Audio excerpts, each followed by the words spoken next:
Greetings and salutations, my friends. We have very bad news for 2 weeks now. I don't have any news of new transit infrastructure. Yeah, so this is my main topic to post about new trams, new trains, new metros, and stuff like that.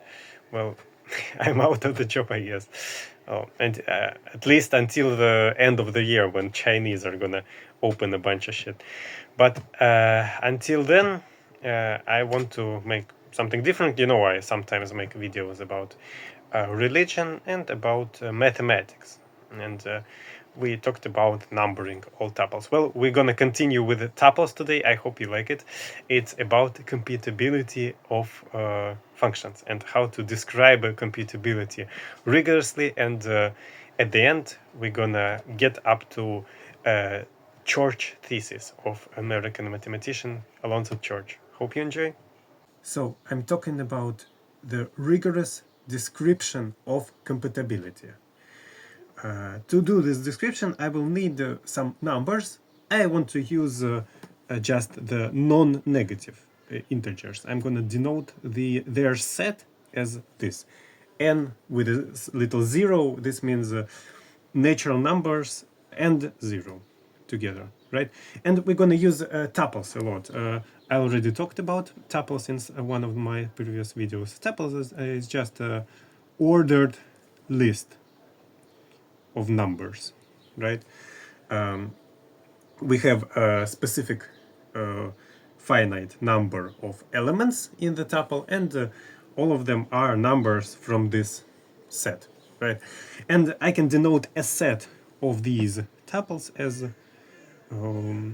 such.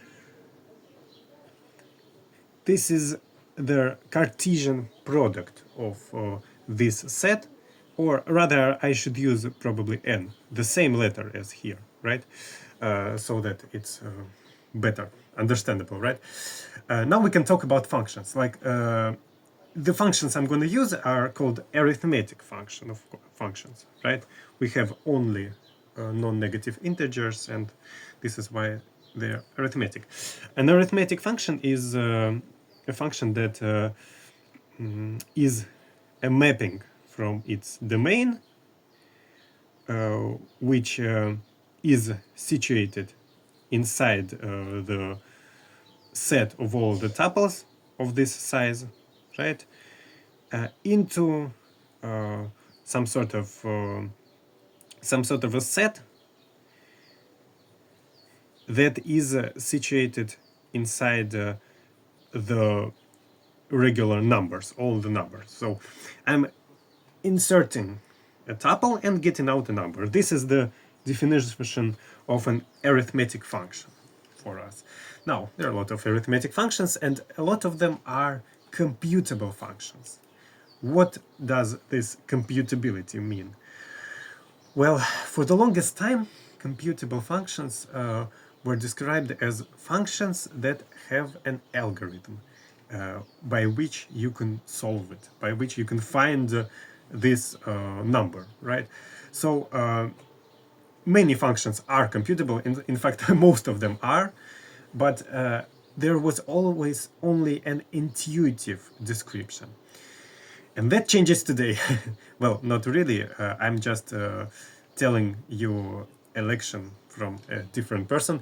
But I want to say why these computable functions can be described very rigorously, actually. So currently we have this sort of set of arithmetic functions and computable functions. Yeah, this is C, letter C, a little bit ugly maybe.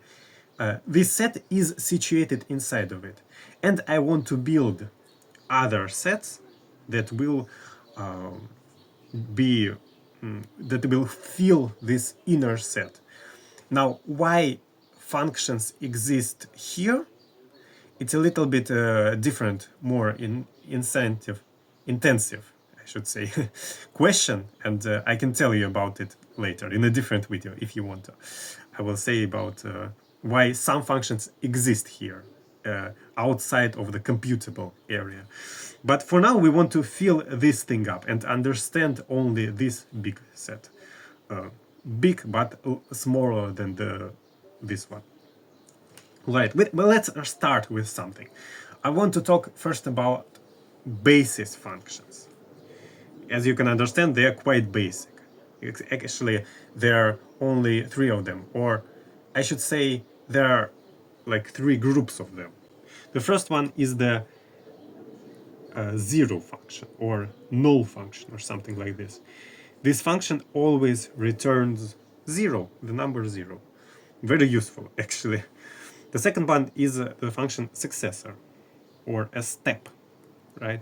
This function, when takes in x, returns x plus 1. You can see why this might be useful as a basis for other functions. And another one is the function of choice. To build it, we insert a sort of tuple with the size n, and we get xi. Of course, I has to be less than or equal to n.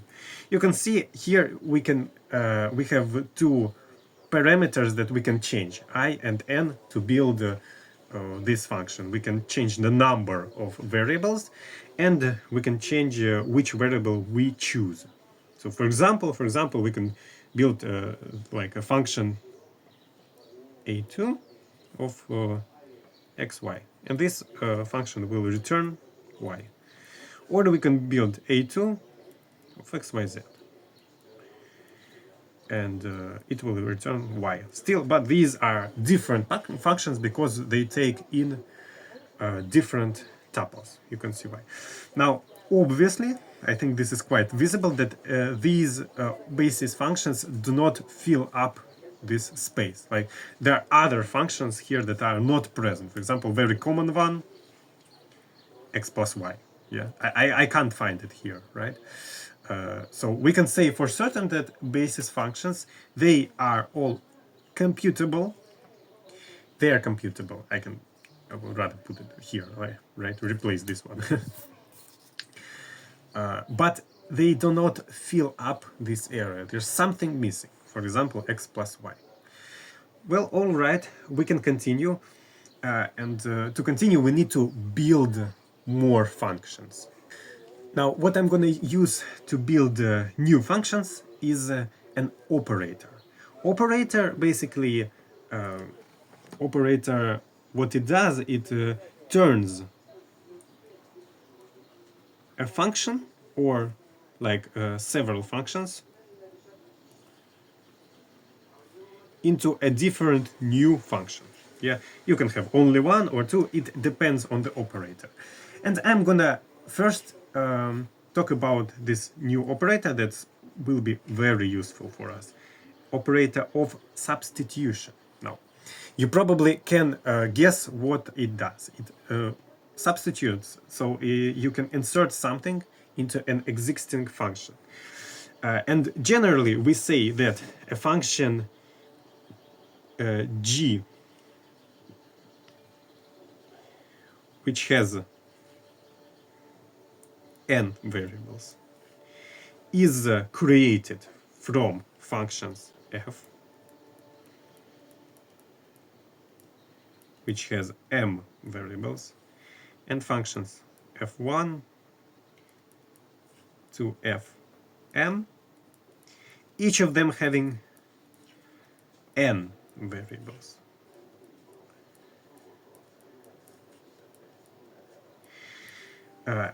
Now, n and m, they can be the same, but not necessarily, right? But you see, here and here, you have all the same tuple, and m is also situated here. So this main function has the same number of variables as the number of these functions, the secondary functions.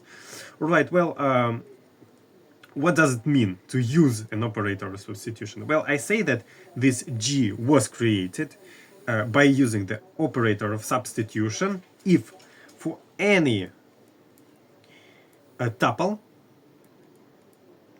let's denote it as with little zeros, just like as an example. This holds G of this tuple, is equal to the main f of these functions, f of 1 of the inserted tuple, and so on till f of m of the tuple that we are looking for. So you can now see clearly why would I need why did I need to have m variables here, because I insert m functions and each of them has n variables. This is why the resulting one also has n variables. I should put zeros here just for consistency, right? Zero is like, just an example. So we can say basically that G was created by the use of operator of substitution from functions f, f1, and till fm. I'm using a semicolon to separate the main function, and then regular commas for other functions. That's not strictly necessary, because you can just situate by their composition that you can understand where each one of them is located. Like the first one is the main one, and others are the secondary ones. You can say that this for certain. Now let's just use a little example of the functions that we can create using the operator of substitution. Well, if I have a function like f1 is a function of two variables, like x plus 2y, and the f of 2 is also of two variables, 2y, just like that, and f3 is also of two variables, x times y. Now, if we use these sort of functions, I can create any sort of substitution. For example, g1 is going to be substitution we can put into function 1. We need to put two variables. Let's put f2 and f3. Why not? Just in order. And this means that this function g, first one, gonna have two variables like everyone, and it's gonna equal the main function is gonna be f1, so we're gonna have f2 plus 2 f3. You can see the structure of the main function here, right? And this is of course going to equal 2y plus 2xy. So this is what our substitution created. Now here everyone has the same number of variables, right? If, for example, I have different functions, for example, the first one is the same,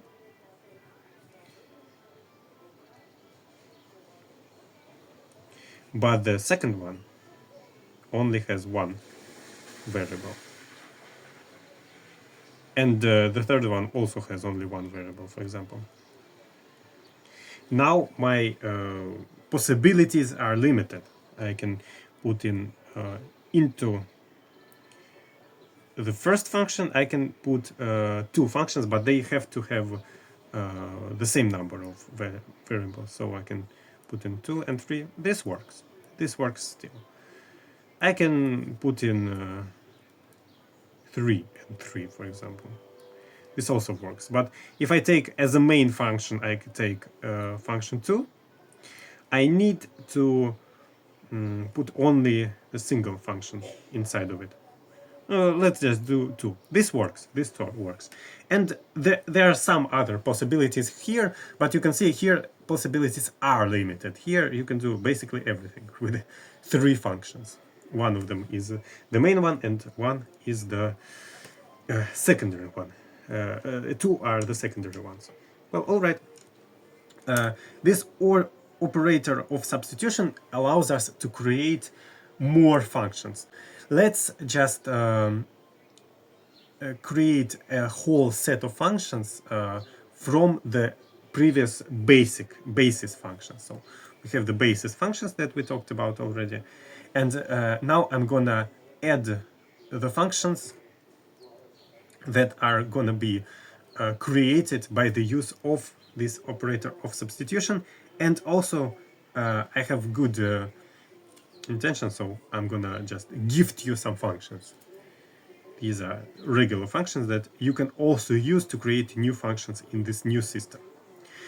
Now, this new system, we're gonna go elementary functions. So once again, our best friends, basis functions, and our operator of substitution. And also you can use all of these for free. So now these ones are quite familiar, right? Regular sum, regular product, and this is arithmetic difference and arithmetic quotient. So these always are defined, right? They always return. This is just the absolute value of a difference, and this is the whole part of division. And if we divide by 0, we just return x. So this is always defined. So we have these functions, basis functions. Everyone is defined everywhere. Everything is nice. Now, all of these I'm going to call elementary functions. Now, some of the functions are still missing, and I can show it to you. I can construct a new function that is not present here in this system. Let's call it phi, a Greek letter of two variables, n and x, and I'm gonna describe it as such. Phi of 0 and x, it's gonna be just x, and phi of n plus 1 of x is gonna equal x to the power of phi of nx. Now, what you can see here is all the n's can be divided into two parts, 0 and something plus 1, right? This is very apparent. So we have this growing power tower, like referencing itself, recursively backwards. But of course, we can get something like 0 to the power of 0, so I'm going to add a special case to make this this function be defined everywhere. I'm going to add a case like n, and 0 is just equal to 0. So you can see, you can check for yourself that this function does work. There are no overlaps here or something weird happening. This works. All right, but why did I do this? Well, this function is special. You can see that this tower grows quite fast if you think about it, right? It's power to the power to the power, and this first item, first variable, it checks the power, the strength of the function we are currently working with. And this function is called a fast growing function. It has a special property against all elementary functions. And this property is called majorization. Now, the theorem of majorization tells us something. It tells us that for any function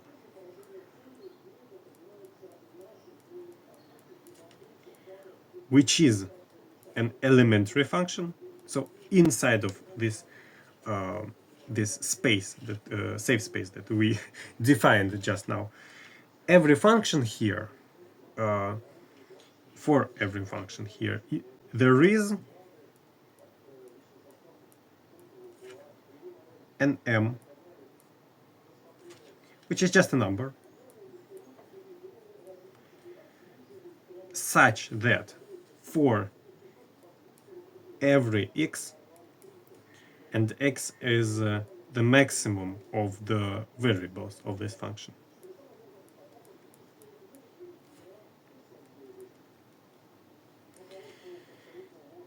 and x has to be greater than 1,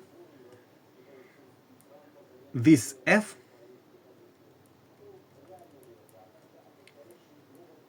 is strictly less than phi of mx. So this theorem says that majorization can give you a specific m, and as I said, m is like a slider of power of this function, right? So we crank up the m just enough to make this function grow faster. Of course, I can create something like f x equals a million times x, right? But this function will grow faster, right? And will always overgrow this one. So we always can find this m, right? And we just input this x from the all the variables, the maximum of the variables, and it has to be stricter than one, greater than one. So we say that all elementary functions are majorized, so they can't escape this sort of trap that is created by this phi function. Well, this it follows from this theorem that phi is not an elementary function, of course, because then you just say that phi is strictly less than phi, you know, and this is nonsense. Alright, well, now we know that the set of elementary functions doesn't fill the entire computable space. So we need to work harder. We need to create a more robust system. Well, I want to add another operator. We already have operator of substitution, but I want to make something more powerful. This is the operator of primitive recursion. How does it work? Well, I have to use two functions, two existing functions, to create a new one. Let's call them g and f. Now g has n variables and f has n plus 2 variables. So there's a difference of 2 between them, the number of variables. So this is important. And I want to create this new function h by using the operator of primitive recursion. All right, well, how does this function look? Well, we can define it as such. It uses n plus 1 number of variables, so in the middle somewhere between those. This is always true. And the recursion happens on this last element, right? So this function is defined as such.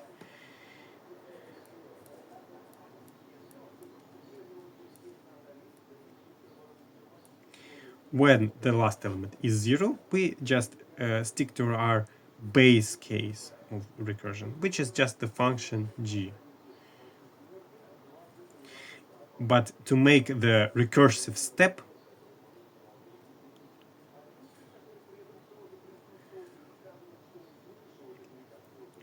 we use the function f and use this last argument that it has.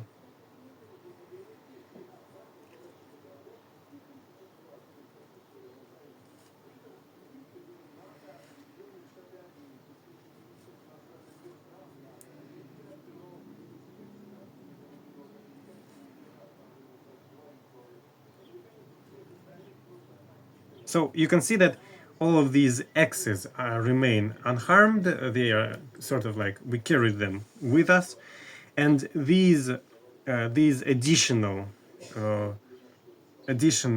variables are used to create a recursive structure. So you can see here this z is used to make this recursive call to the function f, or actually this has to be the function h, I'm sorry. So this has to be this same function in the previous spot. You see this one is y plus 1 and this one is y. So to calculate some sort of what this function equals in a particular spot, I have to calculate all the previous steps. So y minus 1, I have to make here minus 2, minus 3, all the way back to 0, to the base case. This is how recursion works. And it allows us to create more functions. Now, here I want to describe a new sort of set, which is going to be just the primitive recursive functions. And I'm going to use still our good old friends basis functions plus the operators of substitution and primitive recursion. Now, you might say, like, I was quite generous just now, right? I gifted you all of these beautiful functions, right? Why would I do? Why don't I give you them once again, right?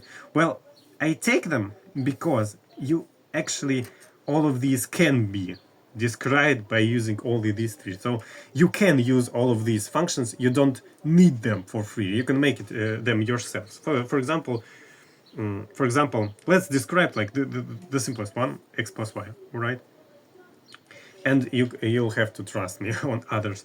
But if you want, I will describe them also in a separate video. We first have to take some basis functions that we're going to use. I'm going to start with the successor function. This one I will definitely use.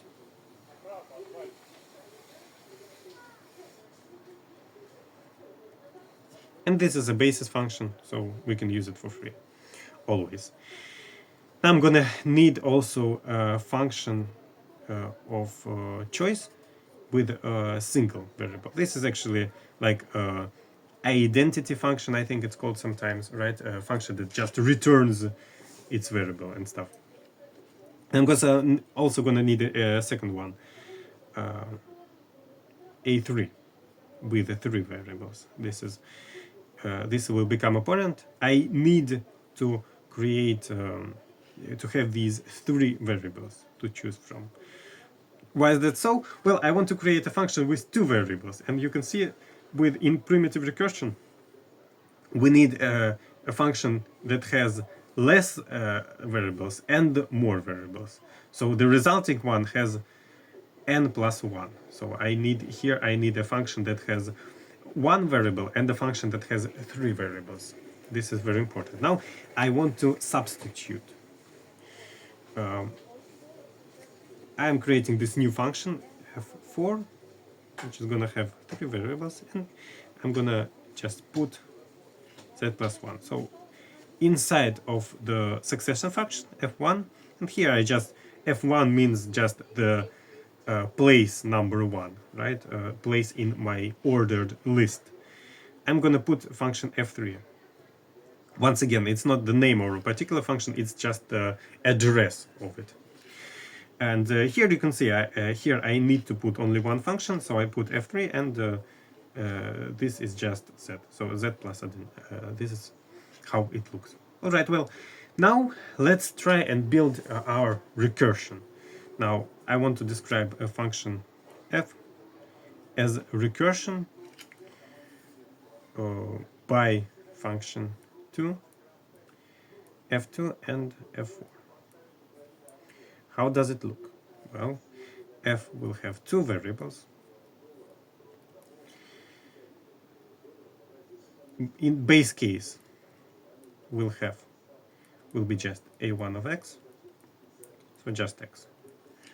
Looks promising. X plus 1, x plus 0 equals x. Looks promising, right? And f of x y plus 1 is going to be this function f4 of y, xy, and f xy. So you can see we use this z to make our recursive call. Well, by definition of function 4, this is just z plus 1.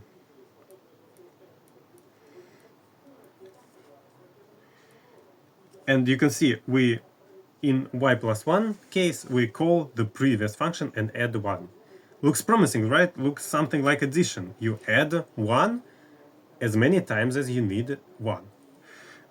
This is how it works. So here we can safely say, and this is provable, that a more clear description of this function is going to yield always the same result, x plus y.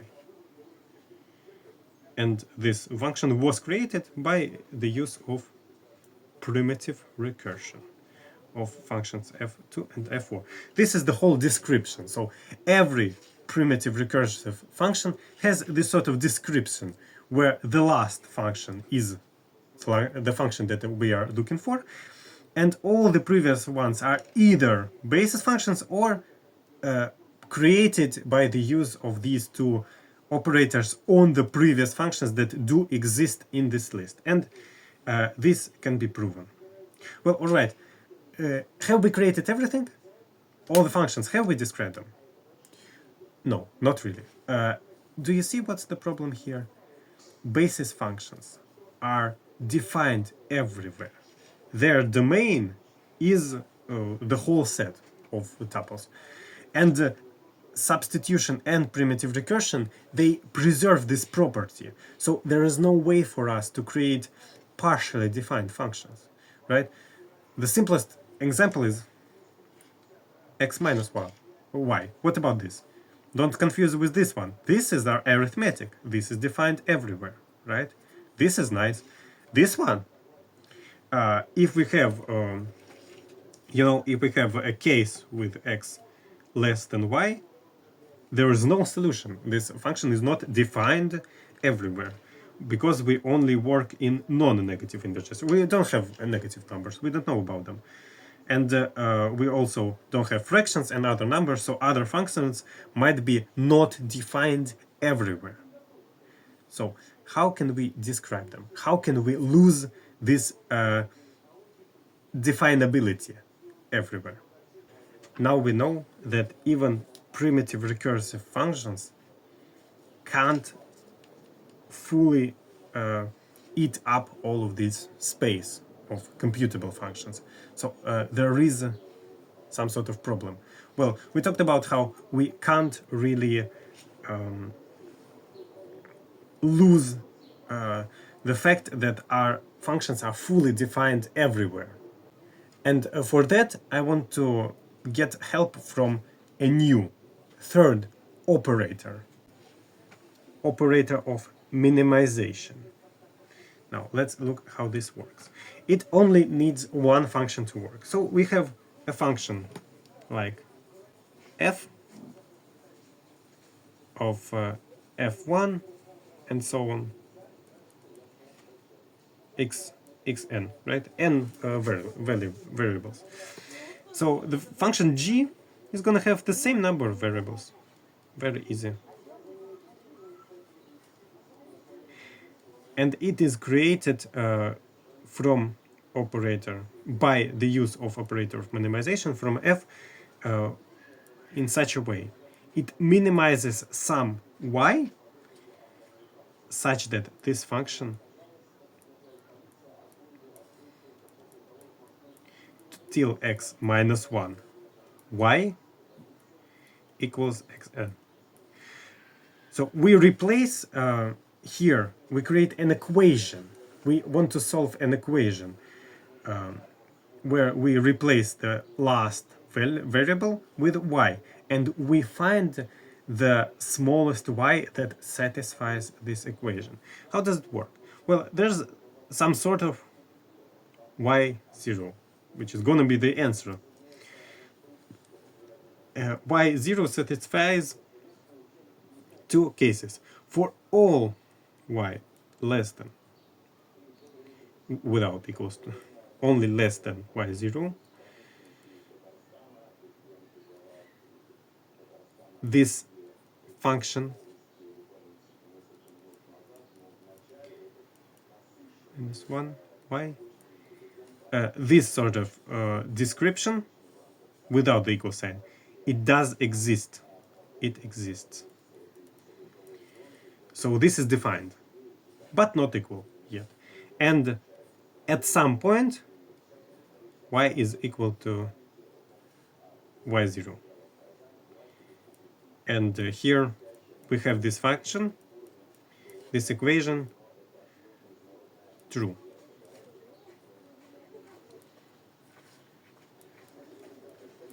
All right. So, what are the possibilities here? Let's discuss them. We can look for, we can always start with 0, right? Y equals 0, 1, 2, and so on. And someday we will catch some sort of y0 here. This is going to be our answer. All right. But other possibility is like we start with 1, 0, 1, 2, and on 2, this f is no longer defined. So this doesn't exist. And here we say that g from this variable is not defined.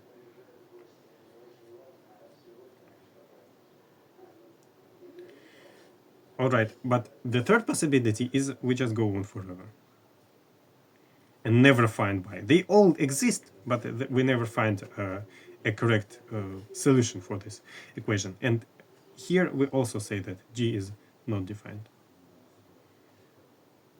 Or better to say undefined, right? But my English is quite bad. Let's give an example to you. For example, I have this function somewhere, right? The most basic one, the one we used already. And I want to create this new function, g x1, x2. Yeah, we're going to replace so that we can use our y, so the y is free. This is going to minimize f of x1 and x2. And by minimize, I mean that it minimizes some sort of y here.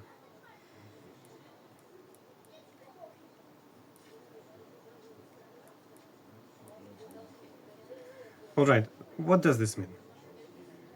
Well, we can input this function f because we know what that means, and we're gonna have this sort of minimization.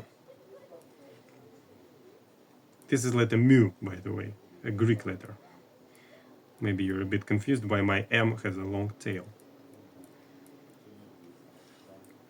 So, what does it look like? We find the smallest y such that x1 plus y is equal to x2. Well, you can just rearrange this, but you can't rigorously rearrange them, but you can do it yourself and see that this y is actually equal to x2 minus x1. So let's look at one example.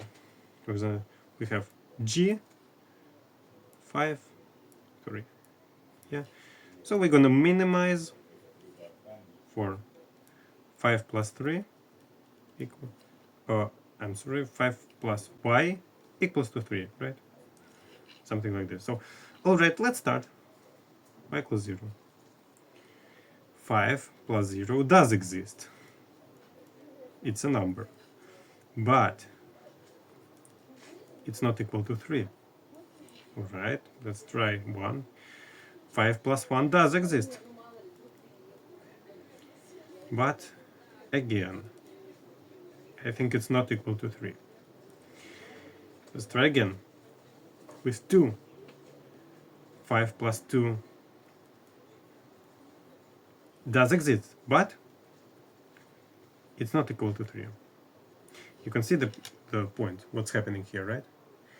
We slowly descend and never get to 3. Well, so g of 5 and 3 is undefined. And this makes perfect sense, because of course we can write this clearly in a more beautiful sort of form as x2 minus x1, more explicit form, and this can be proven. And of course, if we put our variables here, 3 minus 5 in our system is undefined. So you can see clearly that we have started with a fully defined function, and then we got something that's partially defined. Because of that, we created a new sort of set of partially recursive functions. And they have a very good property. There has never been found any computable function by an intuitive notion that is not partially recursive.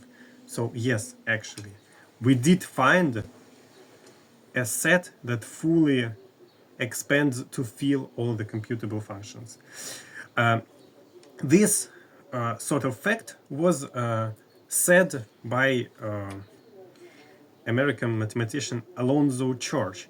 This is called Church thesis. It's a thesis and not a theorem, because computable functions, it wasn't a rigorous definition anyway, right? It was just our sort of intuitive definition, and we couldn't find a function that is, for us, feels like computable, but is not partially recursive. So Alonzo Church just said, bro, like all computable functions are partially recursive functions. And we can't disprove them. Moreover, when he worked on these functions, other people have also created their sort of machines that talked about definitions of computability. The most popular of them is the Turing machine from Alan Turing. And also there is a post machine, and Markov has normal algorithms. All of these things describe our understanding of computability and algorithms in a sort of rigorous, more strict way. And later we did prove that all of these systems are equal in their capability. They described the same set of computable functions. And yes, all of these systems can't fill the biggest set of all arithmetic functions. There are always some functions that are not computable by us humans. But this is a story for a different time. Well, I hope this was interesting, my friends. I hope this was something new. I haven't really drawn much before on my videos. I usually just use the token head format, and I'm currently also a token head. But if you like this, if this is something you want to see more and want to see me get better and less with my problematic speaking, then you're welcome to comment, and I would like to hear what you want to see from me, either more transit or more mathematics or more religion, and I will happily oblige my precious little audience. Thank you for your attention.